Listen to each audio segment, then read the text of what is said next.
प्यारे बच्चों, dear students, आज हम यूनिट सेकेंड नेचुरल रिसोर्सेज के विषय में पढ़ेंगे, जिसको कि प्राकृतिक संसाधन कहा जाता है। इस पाठ को लगभग 3 हिस्सों में बांटा गया है। पहले हिस्से में जो है इसका परिचय तथा इसके विभिन्न प्रकारों के बारे में जानकारी हासिल करेंगे।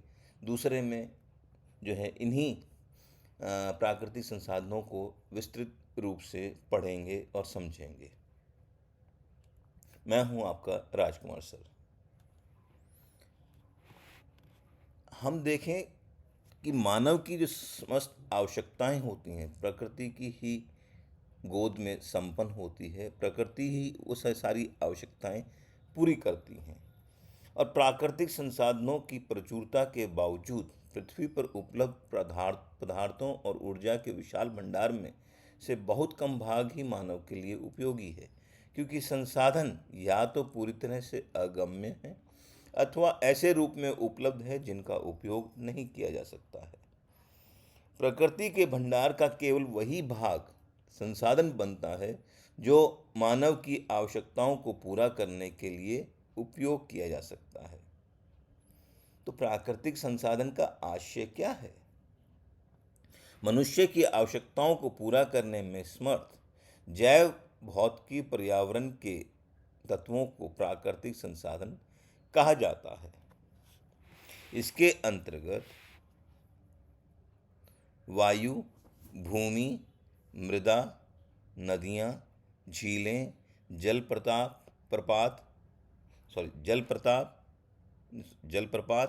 सागर, भूमिगत जल, खनिज संसाधन मानव के विकास के लिए पदार्थ, ऊर्जा और अनुकूल दशाएं प्रदान करते हैं। वह इनसे पर्यावरण का निर्माण होता है जिसमें मनुष्य तथा अन्य जीव रहते हैं। वायु, जल, वन, विविध प्रकार के जीव मनुष्य के जीवन के लिए अति आवश्यक हैं, अनिवार्य हैं। इनके बिना मनुष्य के जीवन की कल्पना भी नहीं की जा सकती है। मनुष्य इन पर निर्भर करता है। प्राकृतिक संसाधन ऐसी प्राकृतिक पूंजी होती है जो निवेश की वस्तु में बदलकर बुनियादी पूंजी प्रक्रियाओं में प्रयोग की जाती है। इनमें शामिल है मिट्टी, लकड़ी, तेल, खनिज और अन्य पदार्थ जो कम या ज़्यादा धरती से ही लिए जाते हैं। बुनियादी संसाधन का निष्कर्षण शोधन करके ज़्यादा शुद्ध रूप में बदले जाते हैं, जिन्हें सीधे तौर पर इस्तेमाल किया जा सके, जैसे धातुएं, रिफाइंड तेल। इन्हें आमतौर पर प्राकृतिक संसाधन गतिविधियां माना जाता है। हालांकि जरूरी नहीं है कि बाद में प्राप्त पदार्थ पहले वाले जैसा ही लगे। अब प्राकृतिक संसाधनों का वर्गीकरण। मूल के आधार पर प्राकृतिक संसाधनों को हम जैविक व अजैविक संसाधनों में बांट सकते हैं। अजैविक संसाधन वे संसाधन होते हैं जो गैर जीवित वस्तुएं और गैर कार्बनिक पदार्थों से बनते हैं। इस प्रकार के प्राकृतिक संसाधनों के कुछ उदाहरणों में पानी, वायु, भूमि और धातु जैसे लोहा, तांबा, सोना और चांदी शामिल हैं। जैविक संसाधन ये वे संसाधन होते हैं जो जीवित प्राणियों, पौधों और जानवरों जैसे कार्बनिक पदार्थों से उत्पन्न होते हैं। इस श्रेणी में जीवाश्म ईंधन भी शामिल हैं, क्योंकि वे क्षय युक्त कार्बनिक पदार्थ से प्राप्त होते हैं। विकास के आधार पर प्राकृतिक संसाधनों को भी वर्गीकृत किया जा सकता है, जैसे वास्तविक संसाधन। इन संसाधनों का विकास प्रौद्योगिकी की उपलब्धता और लागत पर निर्भर है। ये संसाधन वर्तमान समय में उपयोग किए जाते हैं। रिजर्व संसाधन वे संसाधन हैं जैसे वास्तविक संसाधन का वह भाग जिसे भविष्य में सफलतापूर्वक विकसित और उपयोग में लाया जा सकता है, उसे रिजर्व संसाधन कहा जाता है। संभावित संसाधन ये वे संसाधन हैं जो कुछ क्षेत्रों में मौजूद होते हैं लेकिन वास्तव में इस्तेमाल लाने से पहले उनमें कुछ सुधार करने की आवश्यकता होती है। स्टॉक संसाधन ये वे संसाधन हैं जिन पर इस्तेमाल में लाने के लिए सर्वेक्षण तो किए गए हैं, लेकिन प्रौद्योगिकी की कमी के कारण अभी तक उपयोग में नहीं लाया जा सकता है। फिर पुनः उपयोग की दृष्टि से भी वर्गीकृत किया जा सकता है, जैसे नवीकरणीय संसाधन। इसके अंतर्गत वे संसाधन आते हैं जिनका प्रयोग मानव द्वारा पुनः किया जा सकता है। इन संसाधनों का निर्माण निरंतर प्रकृति में होता रहता है और मानव के संतुलित प्रयोग से इनमें कभी कमी नहीं आती और इनका पुनः उपयोग किया जा सकता है। दूसरा, अनवीकरणीय संसाधन। ये वे संसाधन होते हैं जिनके भंडार में प्राकृतिक प्रक्रियाओं द्वारा पुनर्स्थापन नहीं होता है। ऐसे संसाधन जिनका पुनः उपयोग निकट भविष्य में संभव नहीं हो, उन्हें अनवीनीकरण संसाधन कहा जाता है। नवीकरणीय संसाधन परिभाषा हमने देख ही ली थी कि जिनका प्रयोग मानव द्वारा पुनः किया जा सकता है उन्हें नवीकरणीय संसाधन कहते हैं। इन संसाधनों का निर्माण निरंतर प्रकृति में होता रहता है। मानव के संतुलित प्रयोग से इनमें कभी भी कमी नहीं आती। अगर हम ध्यान से उपयोग करें तो कभी कमी नहीं आएगी और इनका पुनः उपयोग किया जा सकता है। इन्हें 3 भागों में बांटा जा सकता है, विभाजित किया जा सकता है। पहला, नवीकरण और अपरिवर्तनीय संसाधन। इसके अंतर्गत महासागरीय जल, सौर ऊर्जा, पवन ऊर्जा, मृत्तिका, वायु आदि को शामिल किया जाता है। नवीकरण लेकिन दुष्प्रयोजनीय संसाधन। अविवेकपूर्ण उपयोग से ऐसे संसाधनों की मात्रा तथा गुणवत्ता घट जाती है। इसके अंतर्गत भूमि, वन्य जीव, जल संसाधन आदि सम्मिलित हैं। तीसरा जो भाग है वो है संपोषणीय और नवीकरणीय संसाधन। इन संसाधनों की नवीकरणीयता इनके उपयोग की विधि पर निर्भर करती है। इमारती लकड़ी, मानव संख्या, भूमि की उर्वरता, भूमिगत जल आदि को इसमें सम्मिलित किया जा सकता है। हालांकि मानव द्वारा ऐसे संसाधनों का दोहन या उपयोग अगर इनके पुनर्स्थापन की दर से अधिक हो तो फिर ये नवीकरणीय संसाधन नहीं रह जाते हैं, इनका क्षय इनमें कमी होने लगती है। परिभाषा के अनुसार ऐसे संसाधनों में ज़्यादातर जैव संसाधन आते हैं जिनमें जैविक प्रक्रमों द्वारा पुनर्स्थापन होता रहता है। उदाहरण के लिए एक वन क्षेत्र से वन उपज का मानव उपयोग वन को एक नवीकरणीय संसाधन बनाता है, किंतु यदि उन वनोपजों को इतनी तेजी से दोहन हो वन उपज का इतनी तेजी से दोहन हो कि उनके पुनर्स्थापन की दर अधिक हो जाए तो वन का क्षय होने लगेगा। उदाहरण, सामान्यतः नवीकरणीय संसाधनों में नवीकरणीय ऊर्जा संसाधन भी शामिल किए जाते हैं, जैसे सौर ऊर्जा, पवन ऊर्जा, भूतापीय ऊर्जा इत्यादि। किंतु सही अर्थों में ये ऊर्जा संसाधन अक्षय ऊर्जा संसाधन है, न कि नवीकरणीय। अनवीकरणीय संसाधन ये वे संसाधन होते हैं जिनके भंडार में प्राकृतिक प्रक्रियाओं द्वारा पुनर्स्थापन नहीं होता है। ऐसे संसाधन जिनका पुनः उपयोग निकट भविष्य में संभव नहीं हो उन्हें अनवीनीकरण संसाधन कहा जाता है। एक बार प्रयोग में लेने के पश्चात इनके पुनर्निर्माण में करोड़ों वर्षों का समय लगता है। इसके अंतर्गत खनिज पदार्थ, पेट्रोलियम, कोयला आदि को सम्मिलित किया जाता है। इन्हें 3 भागों में विभाजित किया जा सकता है। पहला, संपोषणीय लेकिन अनवीकरणीय संसाधन। अत्यधिक दोहन व उपयोग के पश्चात ऐसे संसाधनों के नवीकरण की संभावना नहीं रहती है। इनमें मृदा के भौतिक पदार्थ एवं जैव विविधता शामिल हैं। अनवीनीकरण लेकिन पुनः उपयोग योग्य संसाधन।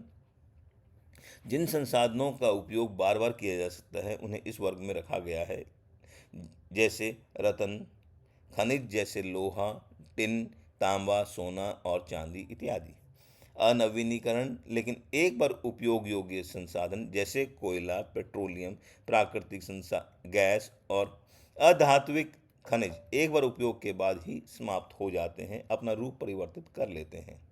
उसके बाद प्रकार देखें तो प्राकृतिक संसाधनों को जो है नवीकरणीय, अनवीकरणीय व अन्य प्राकृतिक सौंदर्य स्थलों में बांटा जा सकता है।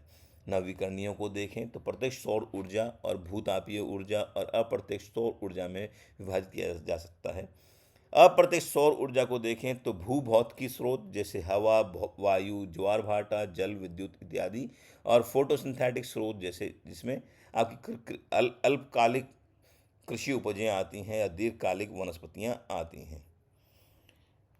फिर देखें अनवीनीकरणीय, तो इसमें संसाधन जो उपयोग से नष्ट हो जाएं जैसे कोयला, पेट्रोल, गैस और अन्य वस्तुएं हेतु उपयोगी संसाधन जैसे धातुएं, ये इसमें आते हैं।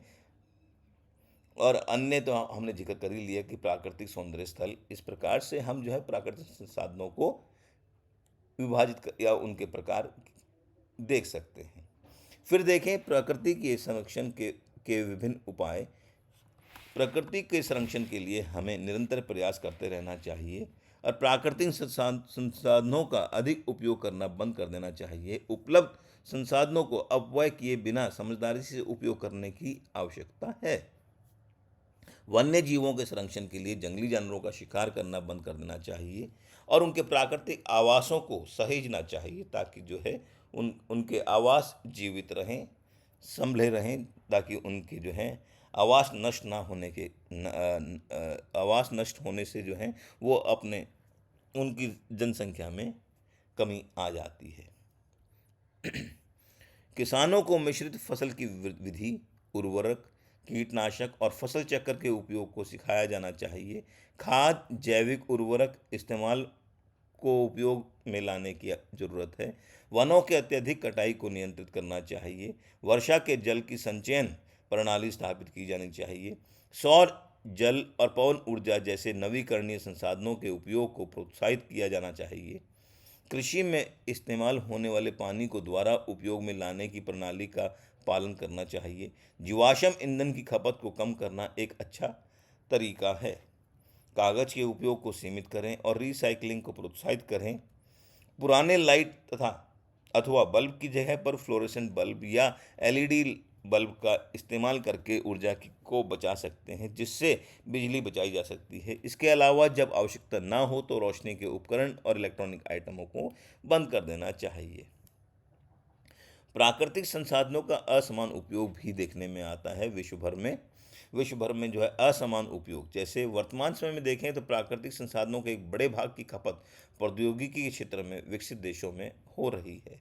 विकासशील देश जैसे हमारा देश है, जनसंख्या होने के कारण उनमें अनेक संसाधनों का अत्यधिक उपयोग तो हो रहा है, किंतु विकसित देशों में देखें तो प्राकृतिक संसाधनों का प्रति व्यक्ति उपयोग विकासशील देशों की तुलना में 50 गुना अधिक हो रहा है। वैश्विक स्तर पर उद्योगों से निकलने वाले अपशिष्ट और हरित गैसों की कुल मात्रा का 75% उन्नत देशों में ही पैदा होता है। जीवाश्म ईंधन से प्राप्त होने वाली ऊर्जा का उपयोग भी विकसित देशों में प्रचुर मात्रा में होता है। इन देशों में खाद्य एवं अन्य पदार्थों का भी खासी मात्रा में उपयोग किया जाता है, जिसके फलस्वरूप अपशिष्ट भी अत्यधिक मात्रा में उत्पन्न होते हैं। जैसे खाद्य उद्योग में प्रयुक्त होने वाली पैकेजिंग सामग्री मनुष्य के उपयोग के लिए, मांस के उत्पादन के लिए कृषि की तुलना में अधिक की आवश्यकता पड़ती है। अतः जो देश मांसाहारी भोजन पर अधिक निर्भर रहते हैं, उन्हें अन्य देशों की तुलना में जहां अधिकांश जनसंख्या शाकाहारी है, चरागाहों के लिए अधिक क्षेत्र की आवश्यकता होती है। इस उपभोक्ता पद्धति को किसी देश या शहर के लिए इकोलॉजिकल फुटप्रिंट कहते हैं। इसी फुटप्रिंट के आधार पर के द्वारा उपभोक्ता पद्धति को मापा जाता है। वर्ष 2006 में अमेरिका में प्रति व्यक्ति फुटप्रिंट 9.0 ग्लोबल हेक्टेयर था, जबकि भारत में यह जो है मूल्य 0.8 ग्लोबल हेक्टेयर था, जबकि भारत का फुटप्रिंट विश्व के औसत से 2.2 ग्लोबल हेक्टेयर से भी काफ़ी कम है। हमारे प्राकृतिक संसाधनों में तेजी से होने वाले इस विनाश की भरपाई करना कठिन है। अब भूमि उपयोग की योजना बनानी चाहिए, सही प्रकार से उसका निर्वहन भी करना चाहिए। भूमि खाद्यान्न उत्पादन, पशुपालन, उद्योग स्थापित करने के लिए और बढ़ती इंसानी बस्तियों के लिए महत्वपूर्ण संसाधन है। भूमि का गहन उपयोग जंगलों, चरागाहों, दलदली जमीनों और रेगिस्तानों की कीमत पर विस्तार किया जा रहा है। प्राय यह देखा गया है कि औद्योगिक बस्तियों या बांधों का निर्माण वैकल्पिक स्थानों पर किया जा सकता है, परंतु एक प्राकृतिक स्थान का कृत्रिम रूप से सृजन नहीं किया जा सकता है। प्रकृति व प्राकृतिक संसाधनों की रक्षा की जानी चाहिए। दीर्घकालिक आवश्यकताओं के लिए प्रत्येक पारितंत्र में कम से कम 10% भूमि और जलाशय निर्जन स्थानों के रूप में सुरक्षित करने की आवश्यकता है, जिसके लिए सरकार को एक नियम बनाना चाहिए। विश्व की लगातार बढ़ती जनसंख्या के लिए पर्याप्त खाद्य उत्पादन के लिए भूमि पर गंभीर दबाव पड़ रहा है। उद्योगों से निकलने वाले औद्योगिक अपशिष्ट पदार्थों से गांवों एवं नगरों में गंदे पानी से भूमि एवं जल संसाधन तो प्रभावित हो ही रहे हैं, उन्हें सामयिक आर्थिक लाभ के लिए कृषि और उद्योगों की तरफ भी मोड़ा जाता है। आज हालात ऐसे दिख रहे हैं कि अत्यधिक महत्व वाले प्राकृतिक दलदलों को कृषि एवं अन्य कार्यों के लिए सुखाया जा रहा है। जंगल मनुष्य के एवं अन्य पशु पक्षियों के जीवित रहने के लिए अत्यंत आवश्यक है। हमें जो है निर्वहनीय जीवन शैली की आवश्यकता है, जैसे पृथ्वी पर मानव जीवन की गुणवत्ता और पारितंत्रों की गुणवत्ता संसाधनों के निर्वहनीय उपयोग के सूचक हैं। मानव की निर्वहनीय जीवन शैली के कुछ स्पष्ट सूचक जीवन में वृद्धि, ज्ञान में वृद्धि एवं ज्ञान में आय में वृद्धि है। इन तीन कारणों को मिलाकर मानव विकास सूचकांक कहा जाता है या बनाया जाता है। किसी पारितंत्र में गुणवत्ता के सूचकों को मापना अधिक कठिन है, जो निम्न प्रकार से हैं। स्थिर जनसंख्या या प्रजातियों के समाप्त होने का प्रतिशत, पारितंत्र में प्रजातियों की विविधता, पारितंत्र में प्राकृतिक पन की स्थिति। अब प्राकृतिक संसाधनों के अन्य प्रकार भी देख लें तो इसमें जो है वन संसाधन, जल संसाधन, खनिज संसाधन, खाद्य संसाधन, ऊर्जा संसाधन, भूमि संसाधन, इसके बारे में जो है विस्तृत रूप से हम जो है अगले भाग, जो प्राकृतिक संसाधनों का जो अगला भाग है उनमें पढ़ेंगे। तो धन्यवाद। आपसे निवेदन है कि जो है आप इसको बार बार देखें और चैनल को सब्सक्राइब भी करें।